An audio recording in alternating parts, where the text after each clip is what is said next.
बिहार में लगता ही नहीं है कोई सरकार है। मैं शुरू करूं यहीं से।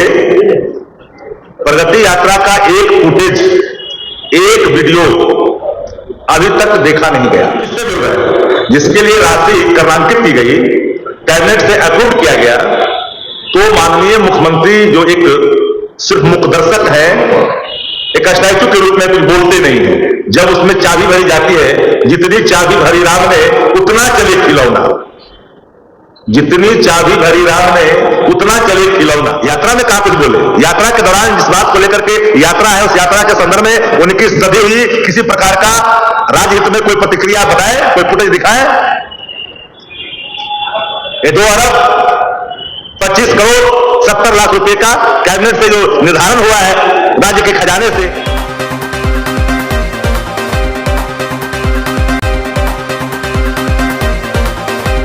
सभी उपस्थित पत्रकार साथी, आपका सहृदय सम्मान इस वार्ता में। आपका अभिनंदन तो होता ही रहता है। हम आप लोग को आज इसलिए याद किए हैं कि ये सवाल बिहार का है, बिहार के भविष्य से जुड़ा हुआ है, गवर्नेंस से जुड़ा हुआ है, वर्तमान स्थिति से जुड़ा हुआ है। बिहार में लगता ही नहीं है कोई सरकार है।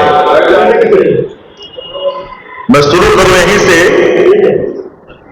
प्रगति यात्रा का एक फुटेज, एक वीडियो अभी तक देखा नहीं गया कि प्रगति यात्रा में जब 225 करोड़ 70 लाख रुपए व्यय किए जा रहे हैं बिहार के सरकार की तरफ से, तो प्रगति यात्रा का मतलब क्या है, किससे मिल रहा है। जिलों में अगर जा रहे हैं तो किससे मिल रहे हैं, जिसके लिए राशि क्रमांकित की गई, कैबिनेट से अप्रूव किया गया।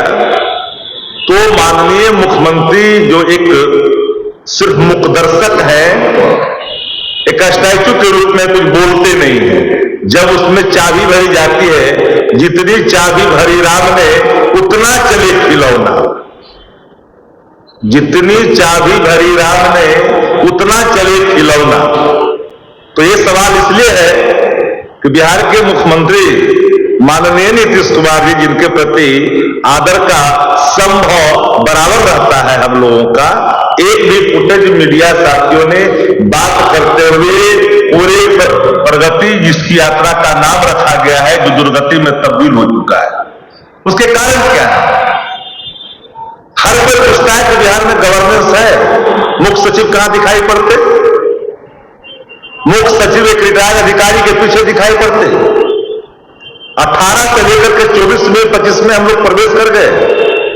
वो कितना शक्तिशाली रिटायर्ड अधिकारी है कि पूरे शासन को रिटायर करवा दिया है, मुख्यमंत्री को रिटायर करवा दिया। और रिटायर्ड अधिकारी जिसके ऊपर गृह मंत्रालय का पूरे तरह से शिकंजा कसा हुआ है, परिजनों पर शिकंजा कसा हुआ है, हरियाणा से लेकर दिल्ली तक के शिकंजे कसे हुए हैं। अलग थलग की भूमिका भी उसमें खुल करके सामने आया है। ये कौन है जिसके आतंक से, एक रिटायर्ड अधिकारी के आतंक से एक ईमानदार पुलिस ऑफिसर मिस्टर भट्टी साहब बिहार के डीजीपी जैसे पद का परित्याग करके निकल गए। ये कोई साधारण बात नहीं है, ये असाधारण चीजें हैं आपके सामने।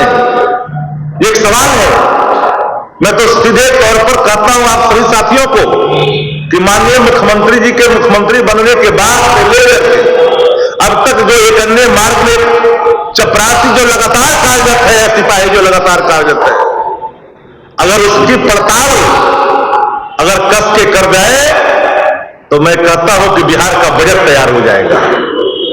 बिहार का 1 साल का बजट तैयार हो जाएगा।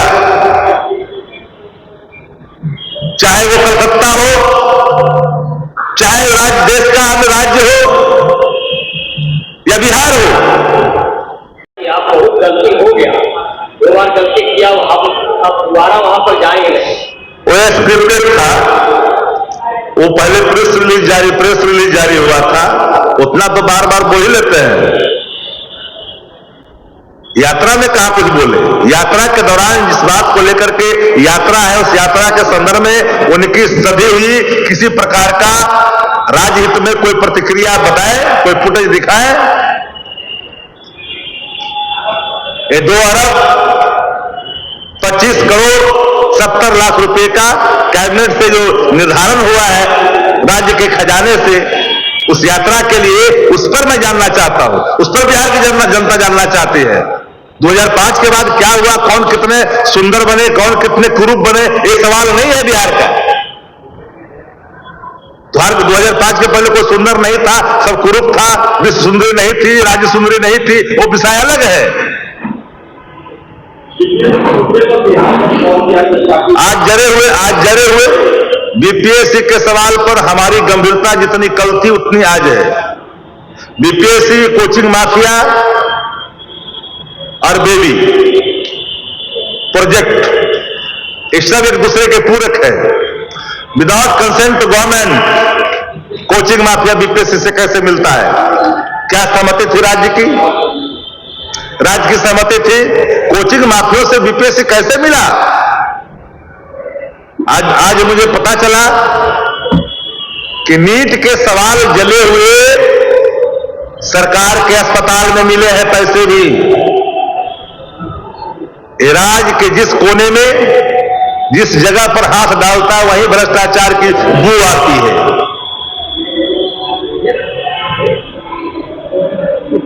और बताइए, सवाल ये इंडिया का एक सवाल ये 2022 से 13 से 2022 के नीट के प्रश्न पत्र अगर जले हुए पीएमसीएच में मिले हैं तो ये गंभीर सवाल है और इस गंभीरता को शासन को गंभीरता से लेनी चाहिए। लेकिन जिस राज्य के अंदर में सिर्फ और सिर्फ लीक ही लीक होता हो, पर्चे ही लीक होता हो, वो सरकार से उम्मीद भी कम होती है। एक सवाल है, एक मकान पर कब्जा किए किसी उनके पति और वो कल कोर्ट के आदेश के बाद उन्हें खाली करना। देखिए, जो कोई लीगल प्रोसेस है, किस बाबत किसने किसको लिखा, ऑलरेडी जो प्रक्रिया है कानूनी, उसका पालन होगा। आज आपके संज्ञान में आया, इसके पहले संज्ञान में नहीं था आपके संज्ञान में। अगर ये बात पहले से होता तो स्वाभाविक तौर पर संज्ञान में होता, लेकिन आप लोग खुद ही तो कह रहे हैं कि खाली करना पड़ा। कोई भी न्यायिक निर्णय से ऊपर थोड़ी है। हर कोई डेली प्रोजेक्ट नहीं न्यायिक निर्णय बदलवा देगा। ये कैसे कर सकते हैं आप? कोर्ट का आदेश में हुआ, इसके पहले तो कोई ने दावा नहीं किया। हमने कहा आप इतने दिन से आज तक में हैं, आप इतना दिन से लीगल है कि अनलीगल है, कल अनलीगल आ जाएगा, खाली करना पड़ेगा तो आपको दोषी भर लेंगे।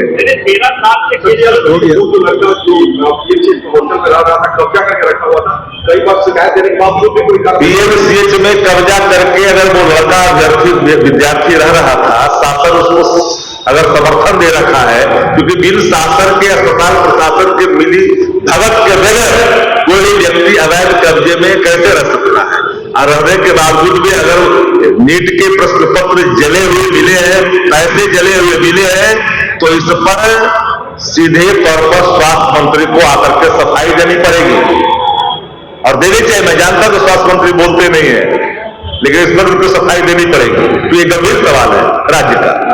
जो उनके लिए काम करते हैं शासन के लिए, उनके लिए तो नियम बदल दिए जाते हैं, न्यायिक निर्णय भी प्रभावित हो जाते हैं। सत्ता प्रतिष्ठान किस तरह से बिहार के अंदर में एक रिटायर्ड अधिकारी के हवाले कर करके बिहार को दुर्गति की दिशा में ढकेल दिया है। लेकिन मैं कहना चाहता हूं, नियमानुकूल, loyal to the chair, not loyal to the person. अधिकारी को व्यक्ति के प्रति लॉयल्टी नहीं होनी चाहिए, चेयर के प्रति लॉयल्टी होनी चाहिए। डेमोक्रेसी है, for the people, by the people, of the people का कंसेप्ट है डेमोक्रेसी के अंदर में। कोई अगर समझता है कि अमृत पी करके आए हैं जनता सबका हिसाब लेती है।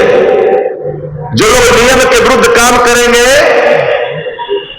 व्यक्ति के प्रति लॉयल्टी दिखा करके नियमों की धज्जियां उड़वाएंगे, नए नए नियम दिखलाएंगे, तो ऐसा नहीं कि आने वाले कल में पुरख दरक पुरख तक हिसाब आने वाली कल की सरकारें नहीं लेगी। ये भूल होगा उनकी। ये भूल नहीं करनी चाहिए किसी को, हम हो या कोई हो। इतनी शक्ति निहित नहीं की जानी चाहिए। एक क्या कारण है भाई? कार्यकारी व्यवस्था जदयू के अंदर में सबको पता है। कार्यकारी व्यवस्था ने क्या क्या रंग खिलाया है, क्या क्या गुण खिलाया है पिछले 15 दिनों के अंदर में। जितने दिन तक वो बाहर रहे, मुख्यमंत्री मुखदर्शक रहे, चाह करके भी किसी से नहीं मिल पाए, दिल्ली में लौट आते हैं। टाइम मिलता है बीएम हाउस से, टाइम मिलता है बीजेपी के राष्ट्रीय अध्यक्ष से, बैरन वापस आते हैं।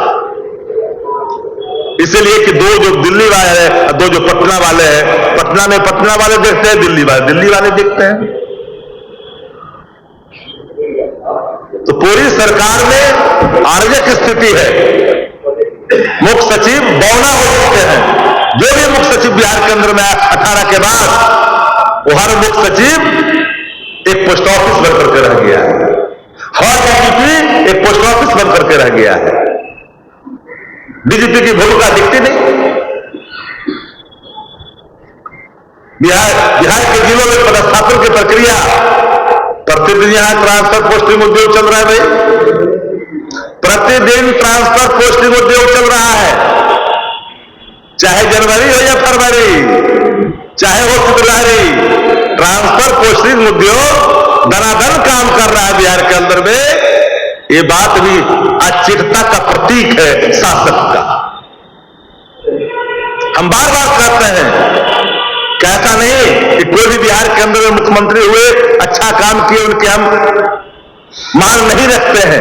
आजादी के बाद बहुत से मुख्यमंत्री बिहार के अंदर में, सबने बिहार को बढ़ाने के लिए कुछ न कुछ किया, बट अभी where is government, where is chief minister, कहा?